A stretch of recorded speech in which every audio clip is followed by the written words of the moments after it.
नमस्ते पिताजी। रमेश, शहर से क्या कमा कर लाए हो? महंगाई बहुत बढ़ गई है और ऊपर से पेट्रोल के दाम भी, तो मैं ये। सुरेश, ये कुछ पैसे मम्मी जी के लिए मोबाइल, दीदी के लिए कंगन और भैया के लिए चप्पल। कहाँ से की कमाई? जो ई बाइक चलाई उसने सारी बचत कराई, आखिर बचत भी तो है कमाई। जॉय की बाइक जितनी दौड़ेगी उतनी बचत जोड़ेगी। आज ही घर आए और बचत कमाए।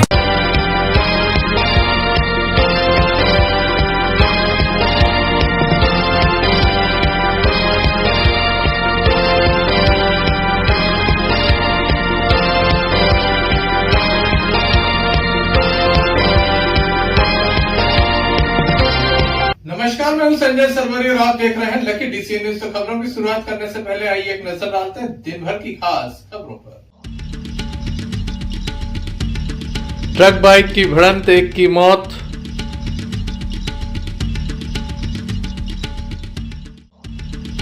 शासकीय बालिका छात्रावास में चल रही थी दुकान, तो वहीं मिला आपत्तिजनक साहित्य।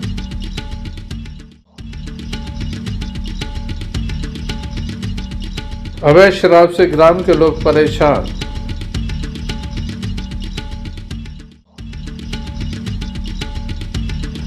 जन सुनवाई में बड़ी संख्या में पहुंचे आवेदक। ये थी दिन भर की कुछ खास खबरें। अब खबरों का क्रम विस्तार से। खबरों में सबसे पहले बात करेंगे देवरान की, जहां के लोग काफी परेशान हैं। आज बड़ी संख्या में लोग जन सुनवाई में पहुंचे। इनका आरोप है कि यहां पर अवैध शराब की बिक्री हो रही है, साथ ही मुख्य सड़क पर काफ़ी अवैध धंधे हो रहे हैं। इनका यह भी आरोप है कि अगर इसी तरह से शराब बिकती रही तो लोगों को काफ़ी परेशानी जहां पहले भी थी और भी अधिक ये परेशानी बढ़ने लगी है। वह चाहते हैं कि प्रशासन इस ओर ध्यान दे, अवैध शराब का जो व्यापार है उसे बंद कराया जाए और भी कई तरह की इनकी मांगे हैं। ग्राम के लोग पहुँचे हैं, कई तरह की समस्याओं को लेकर जन सुनवाई में पहुँचे हैं। आइए इन्हीं से जान लेते हैं आखिर मुख्य समस्या क्या है।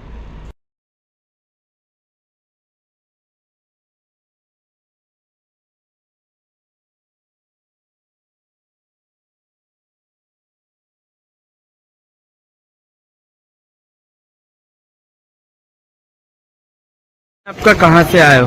जी, मेरा नाम बलवंत सिंह ठाकुर, ग्राम पंचायत देवरान, सरपंच प्रतिनिधि। क्या समस्या है आपकी? इस समस्या ये है कि हमारे गांव में जो शराब दुकान है तो वो रोड के बाजू और मंदिर के बाजू से बनी है, और पीडब्ल्यूडी रोड जो है देवरान से घोड़ा से पहुंचमार, वो चारों तरफ से अतिक्रमण है। और कलारी पे इतनी भीड़ भाड़ रहती है कि वहाँ बच्चे महिलाओं सबको आने जाने में असुविधा होती है। बीच रोड पे ही वाहन रख के और शराबियों द्वारा रोज उपद्रव किए जाते हैं, जिससे असामयिक तत्वों द्वारा गांव का माहौल भी खराब होता है। और दूसरी चीज ये है कि गांव में जो पीडब्ल्यूडी रोड है उसके दोनों तरफ से किनारे से बारगा लगा हुआ है, जिससे अतिक्रमण है और शासकीय भूमि है। और मेन रोड पे गांव वालों द्वारा कचरा डाला गया है, जिसमें 1-2 फुट की रोड ही बन गई है गांव में, तो निकलने में पूरे गांव को असुविधा होती है। तो प्रशासन से हम यही सहयोग चाहते हैं कि पुलिस बल और प्रशासन के साथ उस रोड के अतिक्रमण को हटाया जाए और शराब दुकान को जो मेन रोड से किनारे है वहाँ कहीं दूसरी ओर शिफ्ट किया जाए, जिससे आवागमन सुविधा बन सके। आप लोग क्या समस्या है? मैं देवरान से आई हूँ, बादशाह देवरान से।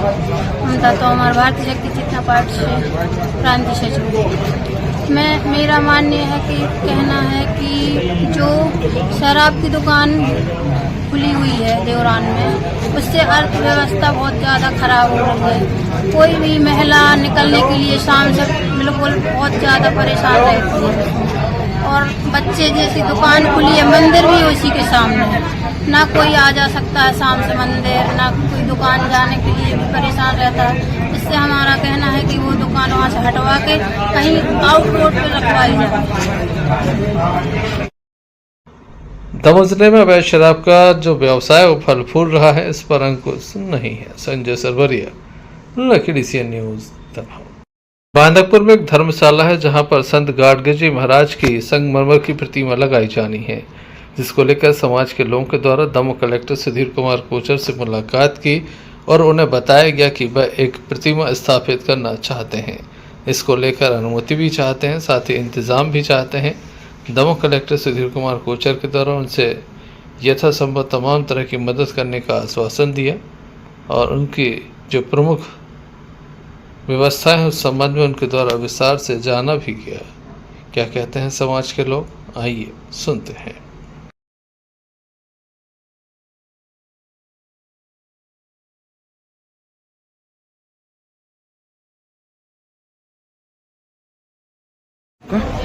मैं रामलाल प्रणामी, मध्य प्रदेश रजक समाज सहयोग संघ की संस्थापक एवं अध्यक्ष।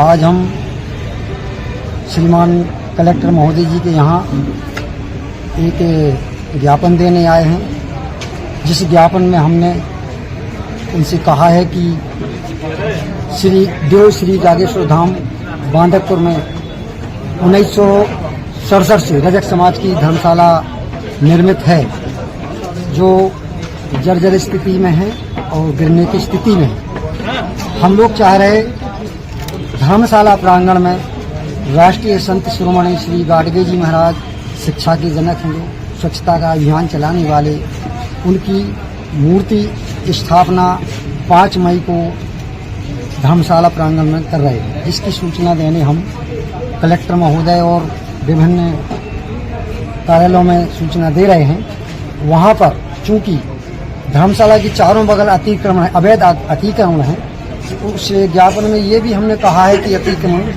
हमारी मूर्ति स्थापना के पहले अतिक्रमण हटाया जाए और वहाँ की साफ सफाई की जाए। जब धर्मशाला में हमने अंदर जाके प्रवेश किया तो वहाँ तरह तरह की गंदगी और मतलब कुछ उटपटांग हरकतें भी, दारू पीना, ये ऐसी हरकतें हो रही हैं। तो हम लोग चाह रहे हैं कि उसकी साफ सफाई और जीर्णोद्धार समाज द्वारा किया जाए। इसी तारतम्य में आज कलेक्टर महोदय और एसपी महोदय और एसडीएम के यहाँ भी सभी जगह का आला में इसकी सूचना दे रहे हैं और 5 तारीख को संत गाडगे जी महाराज की मूर्ति स्थापना संगमरमर में की जाएगी। Sanjay Sarwariya, lucky DCN news, Damoh.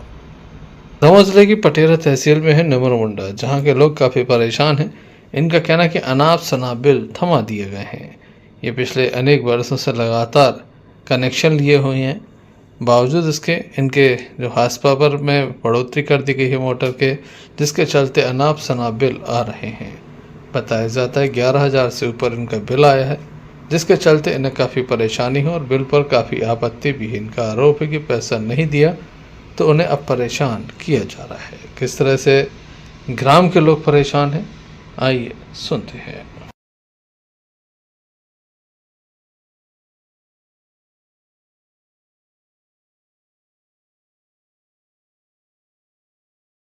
कहाँ से आए हो? अनवर खान नाम है, नवर मुंडा से आए हैं। क्या समस्या है दादा आप लोग? 20 साल से हम 5 HP का बिल भरते हैं और पिछले महीना हमने बिल चुकता किया। इस माह उनने 13 HP की मोटर दर्शा के 11,157 रुपया दे दिया है। तो कितने लोग हैं जिनको 20 HP का बिल दिया है? बहुत सारे लोग हैं सर, 20-25 से 50 आदमी हैं। सब गुटरिया गुड़खेड़ा के हैं, नमर मुंडा के हैं, सब हैं।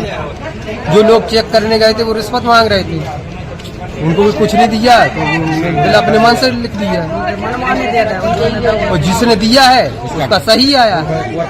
सभी लोग किसान हैं आप लोग? जी सभी लोग किसान हैं। मैं आपका सर कमलेश कुशवाहा नाम हमारा। कहाँ से आए हैं? ग्राम गुटरिया।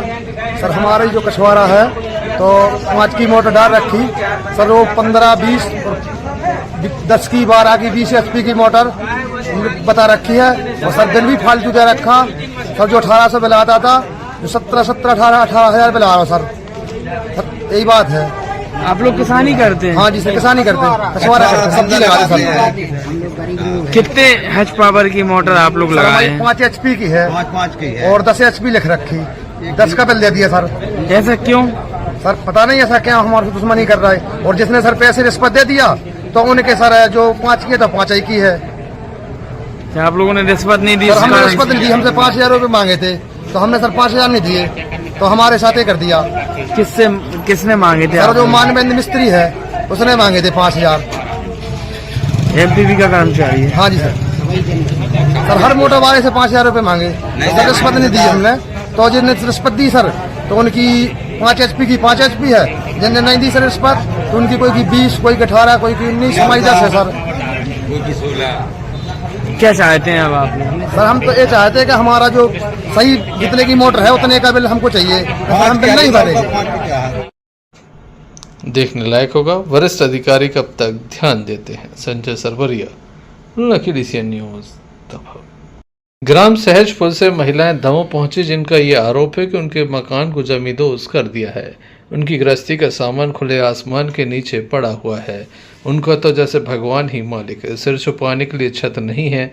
बच्चे हों या फिर परिवार के अन्य सदस्य खुले आसमान के नीचे रह रहे हैं। ऐसे में जंगली जानवर अगर हमला कर दें तो कुछ भी हो सकता है। उनका स्पष्ट रूप से कहना है कि उन्हें बता दिया जाए कि उनका भविष्य क्या है। कई बार शिकायतें की, काम छोड़कर दमोह आते हैं, मजदूरी करने नहीं जा पाते क्योंकि उन्हें जन सुनवाई में आना होता है, लेकिन जन सुनवाई में फरियाद नहीं सुनी जा रही, जिसके चलते वे अपने आप को ठगा हुआ महसूस कर रहे हैं। समस्या का निदान हो या ना हो, लेकिन आवेदक चाहते हैं कि उन्हें सही जानकारी उपलब्ध करा दी जाए। कहाँ से आई हूँ? सहजपुर। क्या नाम है आपका? क्या समस्या है? क्या समस्या है? 1 महीना से कोई कर्मचारी नहीं जा रहा, हम और इतने परेशान हैं। 3-4 बार दमोह हो गए, न हमारे गांव को सचिव न सरपंच कोई नहीं सुने, न तहसीलदार ने आ रहा है न कुछ नहीं। और जाते हैं तो हमारों के आगे पीछे घूमते रहे, बड़े आदमियों की सपोर्ट में लगी तो चली गई हैं। अब हमारा खाना बना के गरीब आदमी मंजूरी करें कि दमोह के यहाँ से काट कर। क्या समस्या क्या है आप लोग? मकान टूट गए हम लोग के। कब टूट गए? 4-5 जनों के 5 मकान टूटे हम। 1 महीना से हमारे इतने गिट्टे खा रहे हैं, न कोई गाँव को सुन रहा है, न कछु भी शिकायत ले जाते न तेंदुआ की सच को आ रहा है, न पटवारी कोई नहीं सुने। कहाँ काबिज थे आप लोग? सहजपुर में। कब से काबिज थे? 1 महीना होगा। देखिए हम लोग रहवास बहुत साल हो गए, कम से कम 60-70 साल हो गए मकान बने हमारे। और ऐसे बुलडोजर चला के गिराए हैं तो बिल्कुल परिवार से थे पूरे, भैया थोड़ी बहुत मदद करो, उन्हें कोई नहीं सुने। वे कहते तुम कलेक्टर साहब कहाँ जाओ, कलेक्टर साहब कहाँ आओ, तो भैया आवेदन दे देते हैं, कछु कोई सुनाई नहीं। कहते तुम तो जाओ, तहसीलदार आ रहा है कहाँ, बेचो ही नहीं सुने। अब करें तो क्या करें? हमारा हल की नाम। कहाँ से आई हो? सहजपुर से। क्या समस्या है? हमारा मकान टूटे हैं, तो जैसे भाटे में डरे, पानी पिंगल बरसता है, अब अंधविहार आती है, सामान वगैरह उड़ जाते हैं, न कपड़ा उड़ जाते हैं, बर्तन भाड़े भी उड़ गए हैं, पानी में गिरा थे हैं। तो अपने लड़का बच्चों को टुकना छबड़ा बांधा थे, हम अपनी व्यवस्था बनाते हैं। हम लोग कहाँ जाए? जगह नहीं है हमारे लिए, हमारे पास में 20-20 साल की 18 साल की लड़की शादीशुदा शादी मंजूरी करें, लड़कियां खड़ी हैं। अब शादी को करें कि घर मकान को करें? अब तहसीलदार पटवारी आ रहा है का बोलत है कि जगह बता दे सब चीज। अब भी बोलत कि तुम हमें पैसा दो तो हम तुम्हारा काम बना दें। अब हम गरीब आदमी, हमारे तो पैसे ही नहीं है तो हम कहाँ से देते? हमें खाने की तो व्यवस्था नहीं है, हम अपने लड़का बच्चों को खवाएं कि उनसे पैसा दें? हम तो खुद भूखे मर रहे हैं। कौन मांगता है पैसे आप लोगों से? आ रहा है पटवारी तहसीलदार। क्या नाम है इनके? अब उनके नाम हमको पता नहीं है, मगर 1-2 बार गए, अब हम तो जानते नहीं है। तहसीलदार ये है, मगर उनकी पता नहीं है नाम हमको। बताओ, मैं बरोबरी की लड़कियां हैं, कोई 20 साल की, कोई 18 साल की, कोई 19 साल की, 3 लड़कियां हैं घर में हमारे। हम क्या करें? उनका कहाँ बैठा ले? अब उनकी शादी करें हम कि मकान बनाए, ये क्या करें? और हमारे पास तो पैसा भी नहीं है खुद के खावे के लाने, हम कहाँ जाएं? कोई सुनवाई नहीं है हमारी। हम 1 महीने से चक्कर काट रहे, तेंदुखेड़ा दमोह, सबके हाथ पैर जोड़ रहे, कोई सुन ही नहीं रहे। देखने लायक होगा कब तक इनकी फरियाद सुनी जाती है। Sanjay Sarwariya, lucky DC Asian news Damoh. Madhya Pradesh सरकार की काफी महत्वपूर्ण और एक महत्वाकांक्षी योजना है जन सुनवाई, ताकि लोग अपनी समस्याओं को प्रशासन तक पहुंचा सकें। प्रशासन समय रहते कदम नहीं उठाता, जिसके चलते कई लोगों की समस्याएं काफ़ी बड़ी हो चुकी हैं। लगातार वे परेशान भी नजर आते हैं। वहीं कुछ लोगों की समस्याएं तत्काल भी हल हो जाती हैं। दमोह कलेक्टर सुधीर कुमार कोचर के द्वारा जन सुनवाई की गई। अपर कलेक्टर मीना मशराम के साथ अन्य अधिकारी यहां पर मौजूद रहे। आइए हम आपको ले चलते हैं सीधे जन सुनवाई में, जहां पर दमोह कलेक्टर सुधीर कुमार कोचर जन सुनवाई कर रहे हैं।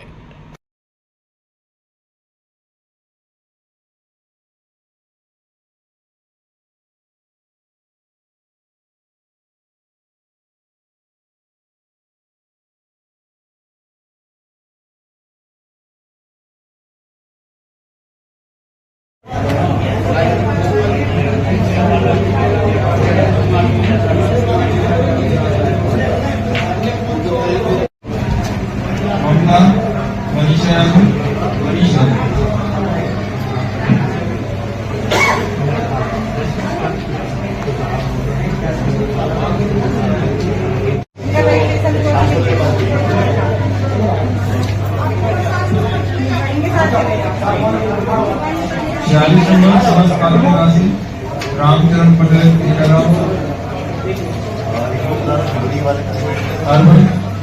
हर्षद जी 40 नंबर इंद्र मोहन नगर एलोरा कॉलोनी से इसको समझाइए कैसे आवेदन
Subrani Lakshmi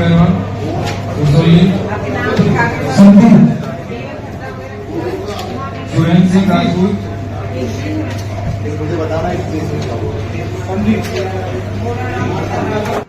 Sanjay Sarwariya, lucky DCN news Damoh.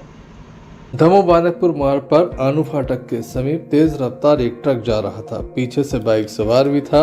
अचानक से ट्रक चालक ने ट्रक को खड़ा कर दिया, जिसके चलते बाइक चालक जो था ट्रक से जा टकराया। इसके बाद ट्रक चालक ट्रक लेकर मौके से फरार हो गया। लगातार वह तेज रफ्तार में था। इसी बीच एक समाज सेवी वहां से लौट रहे थे, उनके द्वारा इस घटना को देखा गया। तत्काल ही पुलिस को सूचना दी गई, साथ ही ट्रक का भी पीछा किया गया। बताया जाता कि लगभग 8 से 10 किलोमीटर तक पीछा किया गया और उसे करैया फाटक पर पकड़ लिया गया। रेलवे क्रॉसिंग है, वहीं फाटक बंद होने की वजह से ट्रक फंस गया। इसके चलते स्थानीय लोगों के द्वारा ट्रक चालक को ट्रक को पकड़ लिया गया। बाद में हिंडोरिया पुलिस मौके पर पहुंची, इनके सुपुर्द ट्रक एवं चालक को किया गया। वहीं मौके पर पहुंची पुलिस के द्वारा शव को जिला अस्पताल के शवगृह में सुरक्षित रखवाया गया। परिवार के लोगों को सूचना दी गई। नाम है बिपिन चौरसिया और पिताजी का नाम है मुड़ी चौरसिया। कौन है आपके? हमारे भनेज का लड़का है। एक्सीडेंट हुआ था, क्या मामला? जी हम बांदकपुर से लौट रहे थे तो पीछे से 2 लड़के आए हमारे पास, कहने लगे इस ट्रक वाले ने 2 लड़के मार दिए पीछे। तो हमने गाड़ी जबस करके देखा उनको, तो डेड बॉडी एक पड़ी थी वहाँ पे। तो हमने उस ट्रक का पीछा किया, तो हमने उस ट्रक वाले को रोका हमने, तो उसने इतनी स्पीड बढ़ा दी, इतनी स्पीड बढ़ाई कि हमने उसको कम से कम 8 से 10 किलोमीटर की रेंज में करैया फाटक पे गेट लगा हुआ था, रेलवे गेट, तो वहाँ हमने उसकी ट्रक बंद करवाया। और हमारी जो बांदकपुर चौकी थाना प्रभारी हैं रज्जू भैया, उनको फ़ोन लगाया, उनको सूचित किया। फिर उनने फिर संजय सरवरिया को फ़ोन लगाया, फिर उनने पूरी जानकारी ली हमसे। फिर हमने बताया कि ये हाईवा है जो कि MP 15, इसमें हमारे पास पूरी वीडियो है। तो उसको बहुत से लड़के मारने लगे, तो रज्जू भैया कहने लगे कि उसको तुम जरा सेफली उसको बचा के रखो, मारो वारो नहीं, हम पुलिस भिजा रहे हैं। तो फिर हिंडोरिया पुलिस से प्रदीप भैया आए, जो थाना प्रभारी ने पहुंचाया।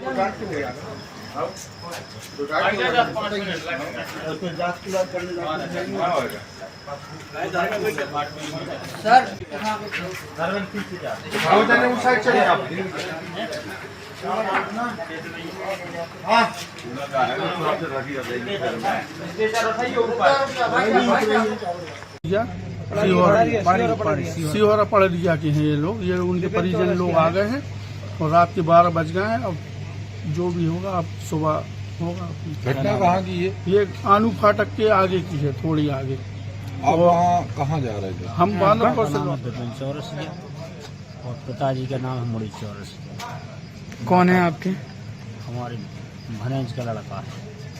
कहाँ से कहाँ जा रहा था, क्या हुआ है? जी तो नहीं बता सकता, बालकपुर साइड जा रहा था, कहाँ जा रहा था। भाई शादी ब्याह का काम है, कहाँ मालूम कहाँ जा रहा था। कहाँ के रहने वाले हैं लोग? पड़रिया के रहने वाले। क्या नाम है मृतक का? विपिन चौरसिया। क्या पता चला आप लोगों को? अभी मालूम चला, फोन गया कि एक्सीडेंट हो गया, इसलिए हम भगत आए। काय से एक्सीडेंट हो गया? जी कोई जानकारी नहीं। क्या नाम आपका? गोविंद चौरसिया। तुम गाड़ी हमारी सही चल रही थी। हाँ। गाड़ी खड़ी थी। हाँ। और ब्रेक बत्ती जलती नहीं इसकी। हाँ। आज नहीं जली उनकी ब्रेक बत्ती। हाँ। वो अब पचारे से आ गए, ठुक गए, तो हमें उनमें थोड़ी गलती हमारी। अब बे दो डले हो तो तुम मारे आए। वो मारे आ तुम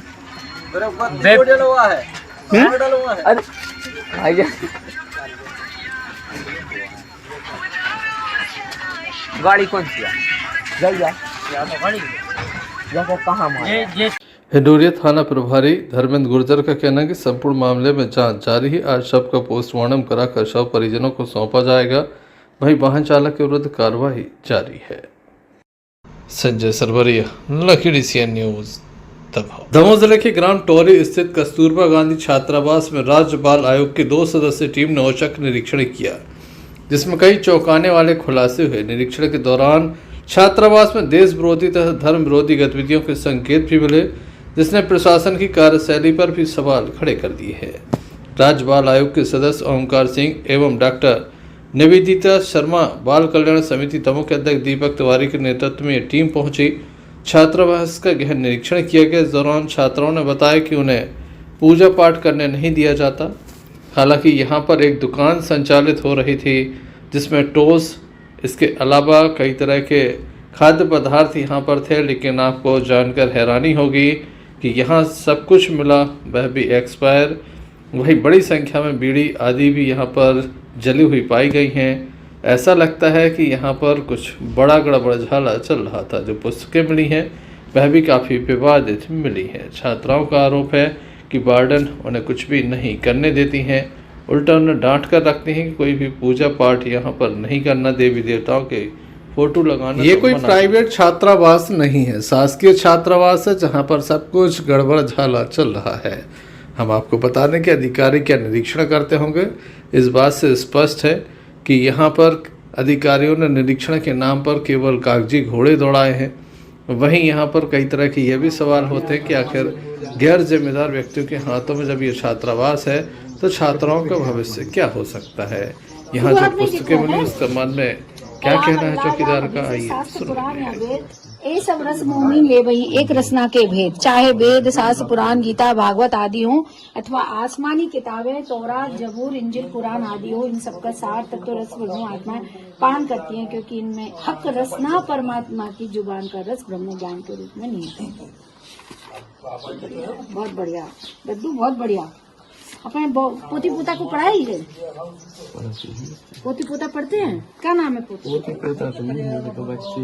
कितने बच्चे? बच्चों की शादी नहीं हुई। हाँ, तो कौन से स्कूल में जाते हैं बच्चे? बच्चा एक बच्ची जाती है जेपीवी में। जेपीवी कौन सा स्कूल है? जसवंत लाल प्रहलाद भाई गुड़ी वाला। अच्छा, और छोटा बालक शिव शिशु विद्यालय में, और एक बालक ने छोड़ दी बड़ी ने। वो क्या करता है? वो यही फेरी का काम करता है। फेरी का सामान बेचता है? जी। तो जो फेरी से खरीदा है क्या? आसमानी किताब। हाँ, अब तुम पढ़ रहे हो ना, तो तुमसे ही पूछ रहे हैं हम, आसमानी किताब कौन सी है? इसमें लिखा है आसमानी किताब तौरात जबूर इंजिल कुरान आदि, उन सब का सार तत्व ब्रह्म आत्माएं पान करती हैं। तो बताओ कौन सी आसमानी किताब? तुम पढ़ने वाले आदमी हो भैया, हमने तो पढ़ी नहीं आज तक किताबें, अंगूठा छाप है हम लोग तो। अब तुम ही समझा दो हमें, किताबें पढ़ने के लिए होती हैं। बताओ, हम भी पढ़ लेंगे एक आध किताब। बता दो आसमानी किताब कहाँ से आई हमारे पास? इन्हीं की है कि मैडम कौन से ला? नहीं, मैडम की नहीं है, इन्हीं की है। नहीं जी पढ़ दियो, ये पढ़ दियो जरा, इधर आ जाओ, इधर आ जाओ, इसको पढ़ दो जरा, ये पढ़ दो। पढ़। कुरान मजीद की 112वीं सूरत सूर इखलास में फरमाया है, कुल आहदुन अल्लाह इस मद, अर्थात कहो कि वह अल्लाह परमात्मा एक ही है, वह मबूद बरहक सत्य बेनियाज आदि की है। इसी प्रकार एक सत्य परमात्मा का उद्घोष करते हुए ईसा मसीह क्राइस्ट बाइबल में कहते हैं। अब जो आप इंग्लिश में लिखो, इंग्लिश में लिखो। कहाँ से पढ़े फिर तुम? कैसे पढ़े? शब्द हिंदी में तो लिखे आगे। नहीं तो कहाँ से पढ़े? जब तुम जे ही ना पढ़ पाए तो क्या किताब पढ़ रहे हो तुम? अब तुम जे नहीं पढ़े, तुमने जे तो पढ़ लिया कुरान मजीद की 112वीं सूरत में क्या लिखा। अब ये तो गलत बात है, तुमने ये नहीं पढ़ा बाइबल में क्या कहते हैं। अब बाइबल में इंग्लिश समझा तो फिर कैसे समझोगे पूरा सार? कैसे समझोगे पूरा सार? बताओ ना। अच्छा ये पढ़ दो, ये पढ़ दो।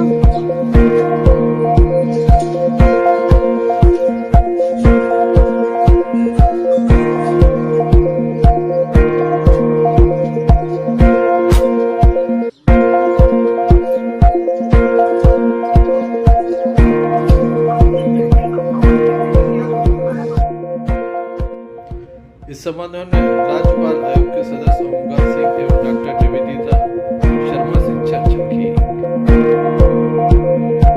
आज निरीक्षण किया है क्या? आज एक छात्रावास की शिकायत थी, कस्तूरबा गांधी बालिका छात्रावास है तोहरी में, तो उसी के निमित्त हम लोग आए थे। तो हालांकि वार्डन चली गई थी वहां से, और पर जब हम वहां पहुंचे तो कुछ बच्चियां जो शिकायत लगातार कर रही थी, तो उनमें से कुछ आ भी गई थी वहां पर। और जो वहां पे पाया गया, अंदर तो हम लोग नहीं जा पाए क्योंकि वार्डन ना तो किसी को चार्ज देके गई थी और ना ही उसकी चाबियां देके गई थी किसी को। तो जो वहां पे प्यून के रूप में पदस्थ हैं, तो उनको वहां पर पूरा एक दुकान चला रहे हैं। बच्चों की जो दैनंदिनी का सामान है जो कि सरकार उनको मुहैया कराती है, वो वार्डन के द्वारा उनको नहीं दिया जा रहा है। हमने जब बच्चियों से पूछा तो उन्होंने बताया कि वार्डन ने हमको ये सामान नहीं दिया, इसलिए हम लोग यहाँ से खरीदते हैं। और जो खाने का सामान है वो एक तो एक्सपायरी डेट का था, उसका बिकने का कारण वहां पर यह है कि बच्चियों को वहां भरपेट भोजन नहीं दिया जा रहा है। सहजन के पत्ते की सब्जी अगर बच्चों को रोज रोज ही खिलाई जाएगी तो बच्चियां कहाँ तक खाएंगी। दाल में बच्चियां कह रही है दाल है नहीं, पानी पानी हमको देते हैं, तो ये भी एक गंभीर मामला था। इसके अलावा जो उनकी शिकायत थी कि हम लोग जब पूजा पाठ करते हैं तो मैडम हमको पूजा वगैरह करने नहीं देती है, ना ही किसी प्रकार के भगवान के कोई फोटो वोटो हमको रखने देती है। तो ये एक गंभीर मामला है। और जब सहायक वार्डन को बुलवाया हमने और उनसे पूछा गया तो उन्होंने कहा मैंने कई बार बोला है इसके बारे में, पर मैडम इसको नजरअंदाज कर देती है और उन्होंने ही ये दुकान यहाँ पे खुलवाई है। और कुछ चपरासी ने भी ये माना कि ये जो सामान है मुझे लाके मैडम ने खरीद के दिया है और इससे जो आय होती है वो मैं मैडम को सौंप देता हूँ। वही समीपी शासकीय स्कूल है जिसमें भी भारी अनियमितता है। देखिए जो सबसे ज्यादा हमको वहां लगा कि हमारा तिरंगा है, शासकीय विद्यालय है, अगर आप उसकी केयर नहीं कर सकते तो किसी कार्यक्रम में केवल दिखाने के लिए तिरंगे को मत लाइए। इतने सारे तिरंगे हैं नीचे जमीन पे पड़े हुए हैं, ये बड़ी हम लोगों के लिए तो शर्मनाक बात थी। और वो हमारा शासकीय विद्यालय है और जिस तरीके से वहां के इंतजाम है, अगर इसी तरीके से बदहाली चल रही है तो हम निजी विद्यालयों को कैसे कहेंगे सुधरने के लिए, अगर ये नहीं सुधरेंगे। और वहां पर जो एक्सटर्नल आए, हम लोगों ने उनके नाम भी नोट किया, उस पर भी कार्रवाई होनी चाहिए कि जो एक्सटर्नल एग्जाम लेने गया है उसने उस विद्यालय में देखा कैसे, उन बच्चों को नंबर दिए कैसे, बच्चों ने प्रैक्टिकल किया कैसे, जब लैब खुली नहीं है, लैब का सामान खुला नहीं है, बायोलॉजी का सामान ही नहीं है वहां तक, तो प्रैक्टिकल हो कैसे रहा है? हाँ, वो चपरासी के रूम में ही रखी हुई थी, नीचे जमीन पे उल्टी रखी थी, उसके ऊपर बहुत सारा सामान।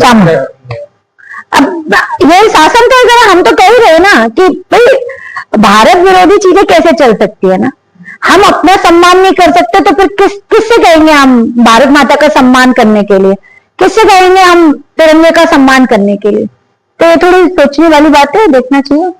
हाँ, तो उसके कमरे से भी बहुत सारी सामग्री जब्त की गई, कुछ ऐसा लिटरेचर मिला है जो खुद में भी आपत्तिजनक है, तो बड़ी अजीब टाइप का साहित्य है।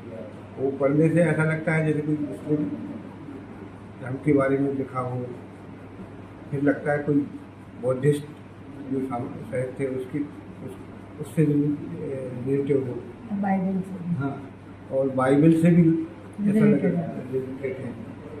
और चौकीदार बहुत ज़्यादा पढ़ा लिखा नहीं है, हमें नहीं लगता वो उपयोग करता है, और हमें लगता है कि वो वार्डन के सहारे ही ये सब बच्चियों के बीच में ये सब चीज़ साहित्य पढ़ता है या पढ़वाता है, उनको भ्रमित करता है कि वो बच्चियों ने कहा है कि हमें अपने धर्म की जो उपासना है वो नहीं करने देता, वार्डन नहीं करने देती, मना करती है, डांटती है। इस तरीके की बच्चियों ने बात की है।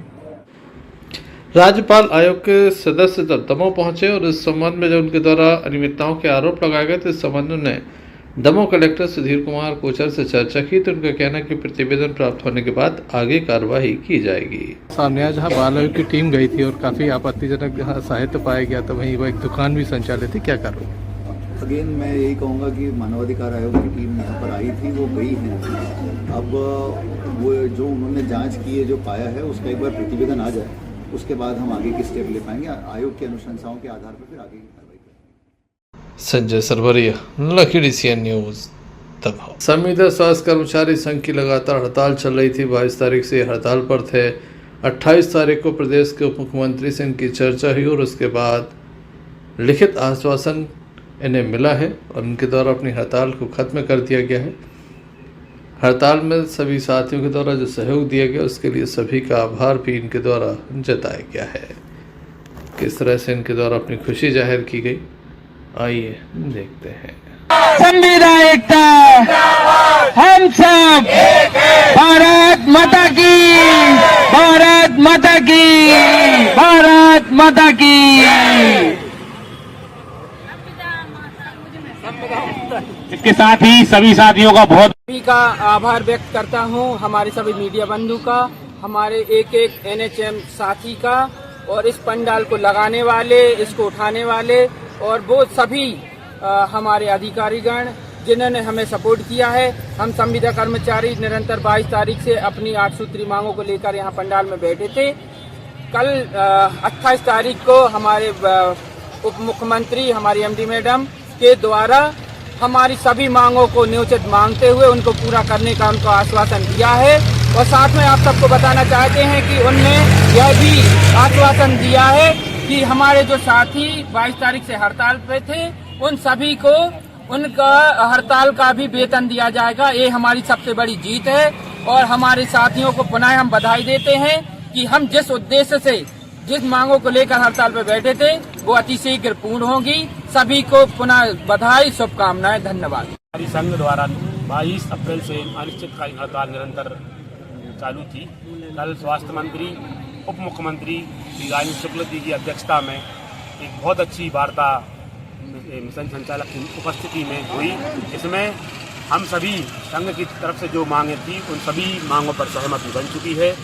उनके द्वारा बोला गया है कि बहुत सारी जो मांगें थी जो तत्काल प्रभाव से आपकी लागू की जा सकती हैं, उनके लिए पत्राचार निरंतर चालू हो जाएगा। और कुछ मांगें जो हैं जिनमें थोड़ा अधिक टाइम लगेगा तो उनको टाइम लिमिट के माध्यम से उन मांगों पर काम चालू कर दिया गया है। इसी सबके विश्वास पर हमारे स्वास्थ्य मंत्री, हमारी एमडी मैडम और भारतीय मजदूर संघ के प्रदेश महामंत्री की उपस्थिति में प्रदेश कार्यकारिणी द्वारा इस हड़ताल को स्थगित किया गया है। आज हमारी यह हड़ताल स्थगित की जाती है। आज से हमारे सभी साथी अपने अपने काम पर लौटेंगे और निरंतर स्वास्थ्य सेवा अपने ग्रामों में अपने जनमानस को देंगे। Sanjay Sarwariya, lucky DCN news Damoh. जनपद पंचायत पथरिया के सीओ रामभक्त कठारे पर दफ्तर की जगह अपने बंगले से कार्य करने का आरोप लगाया गया है। आज एक वीडियो भी सोशल मीडिया पर लगातार वायरल किया गया। बताया गया कि दोपहर 3 बजे तक वह ऑफिस नहीं पहुंचे। 29 अप्रैल की दोपहर 2:40 पर सीओ दफ्तर खाली था, कुर्सियां खाली थीं। साथ ही वह अपने बंगले पर पाए गए, ऐसा बताया गया। उनसे जब स्थानीय पत्रकारों के द्वारा जानकारी ली गई तो उनका कहना था कि वह एक मीटिंग में थे, अभी आए हैं, खाना खाया है और अब वह कुछ समय के बाद ऑफिस पहुंच रहे हैं। किस तरह से उनके द्वारा अपना जवाब प्रस्तुत किया गया, आइए आपको दिखाते हैं।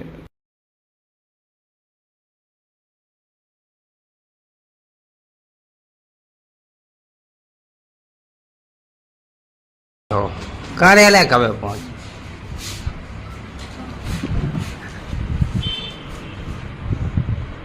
सर अभी कार्यालय का टाइम है और आप यहाँ बंगले पे हैं सर। अब कार्यालय में कई हितग्राही बैठे हैं, क्या जवाब देंगे सर उनको आप? पहुँच रहे कार्यालय, अभी खाना खाने आए थे, कार्यालय पहुँच रहे हैं। पिछले 1 घंटे से सर कई हितग्राही बैठे हुए हैं। अभी पहुँच रहे हैं। लोगों ने आरोप लगाया है कि आप वहाँ नहीं बैठते, यहाँ बैठते हैं ज़्यादातर। दमोह से आए, अभी मीटिंग से पहुँच रहे हैं। ठीक है, ठीक। वहीं SDM निकेत चौरसिया का कहना कि इस मामले की जांच करवाता हूं, मुझे जानकारी नहीं है। बंगले पर रहते हैं सर, क्या कहेंगे सर आप? मेरी जानकारी में ये अभी नहीं है। यदि ऐसी बात है तो मैं लिखवा लेता, उससे चर्चा कर लूँगा कि वो अपने कार्यालय में निर्धारित स्थान पर बैठ के कार्य करें। सर कहते हैं नहीं मैं इसको लिखवा जी। बाद में जनपद सीओ अपने कार्यालय पहुंचे, जहां उनके द्वारा बैठे हुए हितग्राहियों से चर्चा की और उनके आवेदन भी लिए गए। पथरिया से आफ्ताब खान की रिपोर्ट। दमोह जिला अस्पताल में आए दिन गर्भवती महिलाओं की मौत हो रही है। अब ऑपरेशन के 8 माह बाद महिला की हुई मौत, परिजनों ने लापरवाही के काफी गंभीर आरोप लगाए और इसको लेकर ज्ञापन भी सौंपा है। डिलीवरी हुई, डिलीवरी के बाद उनकी उल्टी दस्त होना चालू हो गया, तो 4-5 महीने हम परेशान रहे सर। फिर इसके बाद में खर्चा भी हुआ बहुत और भोपाल लेकर गए, भोपाल से वापस आए तो खत्म हो। वहाँ पे कोई आराम नहीं लगा तो हम भोपाल लेके गए, प्राइवेट में सागर मल्टी हॉस्पिटल में। कितना क्या इसमें खर्च कितना? इसमें खर्च सर अपना आ गया 9 से 10 लाख रुपए। तो इसमें सरकार की योजना का कोई लाभ नहीं मिला हमको। क्यों? आयुष्मान योजना के तहत तो करा सकते। तो प्राइवेट में आयुष्मान नहीं लग रहा था, लेट हो गया, इसके बाद पत्नी खत्म हो गई। अब यहाँ कैसे आए थे? अब यहाँ इसलिए आए कि कुछ या तो डॉक्टर साहब के, मतलब डॉक्टरों के लाने होना चाहिए। जैसा कि पहले से आपको और सारे लोगों को विदित है कि जिस तरीके से दमोह जिला अस्पताल में खासकर नवविवाहिता प्रसूतिकाओं के साथ जिस तरीके की लापरवाही हुई है, जिसके चलते पिछले जुलाई के माह में जहां एक साथ 4 महिलाओं ने जो है दम तोड़ दिया था और गलत तरीके से उनका ऑपरेशन होने की वजह से, उनका प्रथम प्रसव सीजर ऑपरेशन हुआ था, उसी की वजह से जो है गलत ऑपरेशन की वजह से उनकी यूरिन आना बंद हो गई और काफ़ी प्रयास सब लोगों ने किए, उसके बाद भी उनको बचाया नहीं जा सका। इसी सिलसिले में उसी दौरान में जुलाई के महीने में ही हमारे मंगोलपुर गांव के भाई उमेश जी की पत्नी भारती पटेल, उनका भी जो है यहाँ पर एक सीजर ऑपरेशन यहाँ पर हुआ था। पहली डिलीवरी थी, लेकिन वहाँ पर जबरदस्त लापरवाही बरती गई। बच्चा तो स्वस्थ है, लेकिन ऑपरेशन के मुश्किल 10-12 घंटे के बाद इनका जो है यूरिन आना बंद हो गया, इनके पेट में दर्द होने लगा, उल्टी दस्त होने लगा। तो डॉक्टरों ने, इन्हें सरकारी अस्पताल के डॉक्टरों ने कहा कि इनका ये इन्फेक्शन हो गया है और वो इनको जबलपुर ले जाना पड़ेगा। और हम लोग जबलपुर ले गए। बेचारे ने काफ़ी मेहनत, वहाँ पर जबलपुर मेडिकल हॉस्पिटल में 30 से 32 जो है डायलिसिस हुए। हम कहना ये चाहते हैं कि जिस तरीके से सरकार प्राइवेट संस्थानों में ये मान के चलती है कि ये बहुत जबरदस्त लापरवाही कर रहे हैं, और मैं ये भी देख रहा हूँ कि पूरे जिले में इसको लेकर हड़कंप मचा हुआ है। ठीक है, सही से इलाज हो, सबको, सबकी जान की सुरक्षा हो, हम भी चाहते हैं, लेकिन ये जो मान्यता प्राप्त अस्पताल वो उनके चिकित्सकों के द्वारा जो निरंतर इसी दमोह जिले में लगातार अभी वर्तमान में लापरवाहियां की जा रही हैं। खासकर इस हत्यारे जिला अस्पताल में जिस तरीके से महिलाओं की मौत हुई है, इसको लेकर में भी जो है सुधार किया जाना चाहिए। और जो दोषी डॉक्टर हैं, जो भी दोषी हैं इसमें, उनके ऊपर सख्त कार्रवाई होना चाहिए। और जिन लोगों के परिजनों ने अपनी बहू बेटी को खोया है, उनके लिए भी जो है उनके बच्चों की परवरिश के लिए भी जो है उचित मुआवजा जो है दिया जाना चाहिए। अभी तक माननीय कलेक्टर महोदय जी ने सिवाय आश्वासन के कुछ नहीं किया है। थोड़ी बहुत यहाँ पर बैठ के जरूर कराई है आमने सामने पीड़ितों के मध्य, लेकिन मिला कुछ नहीं है। अंततः शून्य पर टिकी हुई है पूरी व्यवस्था। अभी भी अस्पताल में ज्यों की त्यों लापरवाही जारी है। लोगों को डर लगने लगा है जिला अस्पताल में अपने बच्ची को लाने में।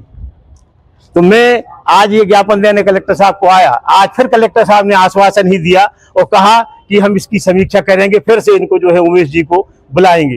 क्या होगा समीक्षा से? ये बार बार समीक्षाएं हो रही हैं। आखिर ये कब तक ये धाली चलेगी? कब तक लोगों की, गरीबों की जान से खिलवाड़ की जाएगी? लोग स्वस्थ और बेहतरीन सुरक्षित डिलीवरी कराने की दृष्टि से अस्पताल लाते हैं लोगों को, लेकिन यहाँ अस्पताल में क्या हो रहा है? आज सरकारी अस्पताल आने में भयभीत हैं। गांव की महिलाएं आने तैयार नहीं है। वो कहती हम घर में मर जाना पसंद करेंगे, अस्पताल नहीं आएंगे। और यही स्थिति है आज। तो मैं आपके चैनल के माध्यम से और कलेक्टर के माध्यम से ये कलेक्टर साहब से कहना चाहूंगा कि देखिए, जिले के जिम्मेदार आप हैं, इस व्यवस्था को आप सुधारिए और कहीं पर भी इस प्रकार की लापरवाही ना हो, लोगों की जान के साथ खिलवाड़ ना हो। यही हम चाहते हैं और उनको न्याय मिलना चाहिए जिनके साथ अन्याय हो चुका है। देखिए, इसमें हम लोग जैसे ही कोई मृत्यु की सूचना आती है, उसके बाद हम तुरंत उसकी मृत्यु बाद समीक्षा करते हैं। और हमारे जिले में हम लोग बहुत रेगुलरली और गंभीरता से इसकी समीक्षा कर रहे हैं। और मैं स्वयं 4-4 घंटे बैठ करके एक एक केस को रिव्यू करता हूँ। अभी भी थोड़ी देर पहले एक परिजन जो हैं, जो कल के परसों की हमारी मीटिंग में नहीं आ पाए, तो उनको बुला करके आज हम उनके बयान ले रहे हैं। तो इस मामले में हम लोग बहुत गंभीर हैं। पहली चीज तो लगातार हम इसकी समीक्षा कर रहे हैं और मैं कोशिश करता हूं कि समीक्षा के अगले दिन ही मेरी रिपोर्ट राज्य सरकार को चली जाए, जिसमें मैं अपनी अनुशंसाएं भेज देता हूं। अब जो दूसरा काम है कि अभी तक हमने ये किया है कि पिछले 4-6 महीने में हमने जितनी अनुशंसाएं करके भेजी हैं या जो हमारी समीक्षाओं में निकल करके आया है, उसमें जिला अस्पताल के लेवल पर क्या सुधार किए जाने हैं, इसके बारे में हम अगले 1-2 दिन के अंदर जिला अस्पताल के सारे डॉक्टर्स, नर्सिंग स्टाफ, इन सब के साथ बैठने वाले हैं और उसमें हम एक प्रेजेंटेशन देने वाले हैं कि पिछले 10 महीने में ये पॉइंट्स हमारे सामने आए हैं जिसमें जिला अस्पताल की जो है लापरवाही सामने दिखाई दे रही है। इस बारे में क्या आगे की रणनीति बनाना है, कैसे करना है, ये चीजों पर हम सबसे सलाह मशवरा करेंगे और हम फिर एक व्यवस्थित व्यवस्था मई से हम लागू करने का प्रयास करेंगे। ये हमारा प्लान है ताकि किसी आगे इस तरह की कोई स्थिति निर्मित ना हो। बीते कई माह में देखा गया है कि यहाँ पर जिला अस्पताल में एक के बाद एक गर्भवती महिलाओं की मौत हो रही है, जिसको लेकर पीड़ित पक्ष जिला कलेक्ट्रेट पहुंचे और ज्ञापन दिया और उनसे न्याय की मांग की है, जिस पर जिले के मुखिया दमोह कलेक्टर सुधीर कुमार कोचर ने साफ कहा है कि हम आने वाले दिनों में दमोह जिला अस्पताल में यहाँ का नर्स स्टाफ और जिम्मेदार डॉक्टरों की एक बैठक और एक सेमिनार करने वाले हैं, जिस पर बीते 10 माह में हुई मौतों पर आकलन करेंगे। इस पर रिसर्च किया जाएगा कि आखिरकार जिला अस्पताल में कमी कहां रह गई है। अब देखना होगा कि जिले के मुखिया की ये पहल कितनी कारगर साबित होती है। इम्तियाज चिश्ती, दमोह। सागर जिले के गड़ाकोटा में मुख्यमंत्री कन्यादान समारोह के अंतर्गत गड़ाकोटा के सरदार वल्लभ भाई पटेल स्टेडियम में बुंदेलखंड स्तरीय 23वां पूर्ण विवाह समारोह का आयोजन 1 मई को आयोजित होने जा रहा है, जहां बेटियों के सामूहिक विवाह के मामले में गिनीज बुक में रिकॉर्ड दर्ज करा चुके भाजपा के सबसे वरिष्ठ पूर्व मंत्री एवं वर्तमान विधायक पंडित गोपाल भार्गव अब भी शांत नहीं बैठे, जहां फिर एक बार सामूहिक विवाह समारोह रजत जयंती वर्ष मनाने जा रहे हैं, जिसकी तैयारियां जमकर चल रही हैं। जहां इस बार बुंदेलखंड स्तरीय ये पुण्य विवाह समारोह आयोजित किया जा रहा है। 2 दिन पहले हिंदू रीति रिवाज के हिसाब से विवाह स्थान पर जामुन की पत्तियों से बने मंडप में सभी बेटियों को बिठाकर हल्दी मेहंदी की रस्में अदा की गई। इस दौरान रेखा भार्गव और उनकी पुत्र बहू शिल्पी भार्गव ने मंडप में पहुंचकर सभी वधुओं को हल्दी तेल चढ़ाकर मेहंदी लगाई, तो वहीं भाजपा नेता अभिषेक भार्गव ने सभी बहनों के पैर छूकर डीजे की धुन पर जमकर नाचे और एक दूसरे को हल्दी लगाकर शादी का जश्न मनाया। यह सारा नज़ारा देखकर एक अनोखी मिसाल देखने को मिली। जब वहीं इस संबंध में हमने अभिषेक भार्गव से जब चर्चा की तो उन्होंने कुछ खास बताया इस संबंध में। वहीं उनकी धर्मपत्नी शिल्पी भार्गव से भी हमने चर्चा की तो उन्होंने क्या बताया ये भी हम आपको सुनाते हैं। आज इस हल्दी समारोह, मेहंदी हल्दी समारोह में क्या कहेंगी आप अपनी नंदों के लिए? मैं सिर्फ यही कहना चाहूँगी कि ये बहुत अद्भुत समारोह है। कन्यादान समारोह हर कोई नहीं करा पाता है और इतने बड़े लेवल पर अगर कोई करा रहा है तो ये रही विधानसभा में ही होता है। और सभी को मेरी बहुत बहुत शुभकामना है क्योंकि हमारे पिताजी कई वर्षों से इस कन्यादान आयोजन को करते आ रहे थे और इस बार तो अनोखा ही है क्योंकि 25 साल पूरे हो चुके हैं और मैं सभी कन्याओं के लिए अपनी तरफ से शुभकामनाएं देती हूँ। आज क्या कार्यक्रम का आयोजन किया गया है? देखिए, हमारे परिवार में बड़ा मंगल उत्सव चल रहा है। 1 नहीं, 2 नहीं, 10 नहीं, 100 नहीं, 1000 नहीं, 3200 से ज़्यादा हमारी बेटियों के, बहनों के मंगल विवाह का उत्सव है। और जिस प्रकार की परंपराएं हमारे सनातन धर्म में हैं उसी परंपरा के अनुसार विवाह पूर्व जब यह बेटियों के लिए मेहंदी और हल्दी का कार्यक्रम होता है परिवार में, तो हम सभी लोगों ने समारोह के अंतर्गत ही आज हमारे गढ़ाकोटा नगर और रैली विधानसभा क्षेत्र की बेटियों के लिए यह मेहंदी और हल्दी का कार्यक्रम यहाँ पर रखा है, जिसमें आप देख सकते हैं उनको आशीर्वाद देने के लिए बहुत सारी मातृशक्ति यहाँ पर पधारी है। हमारे सारे जनप्रतिनिधि यहाँ पर पधारे हो। बड़े उल्लास के माहौल में, खुशीपूर्ण माहौल में, आनंद के माहौल में हम सभी लोग यहाँ पर बेटियों को हल्दी भी लगा रहे हैं और अपनी मंगल कामनाएं भी उन्हें प्रेषित कर रहे हैं। इसके बाद चलो आपको ले चलते हैं शादी समारोह के मंडप में। इस अवसर पर मौजूद नगर पालिका अध्यक्ष संगीता मनोज तिवारी सहित अन्य गणमान्य नागरिक मौजूद हैं। सभी इस कार्यक्रम में पहुंच रहे हैं। बन्नी तोरे नैना, बन्नी तोरे नैना, बन्नी तोरे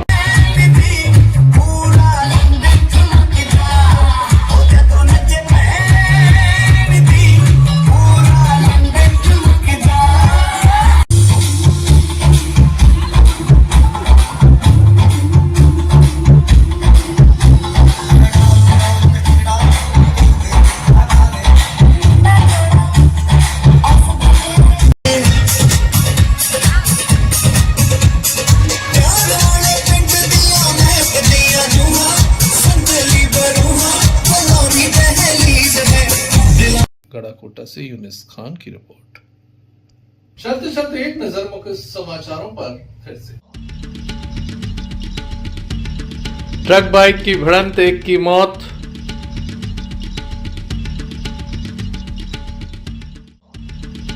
शासकीय बालिका छात्रावास में चल रही थी दुकान तो वहीं मिला आपत्तिजनक साहित्य।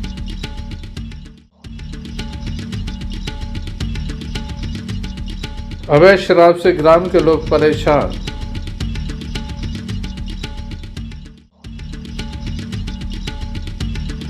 जन सुनवाई में बड़ी संख्या में पहुंचे आवेदक। तो ये थे अभी तक की कुछ खास खबरें। न्यूज बुलेटिन लेकर आप पुनः हाजिर होंगे, तब तक ले दीजिए हमें इजाजत। नमस्कार। क्यों ना हम साथ चले, साथ चले, साथ बढ़े, साथ बढ़े, देश मेरे साथ चले तुम। आपका जॉय, भारत का जॉय, जॉय ई बाइक।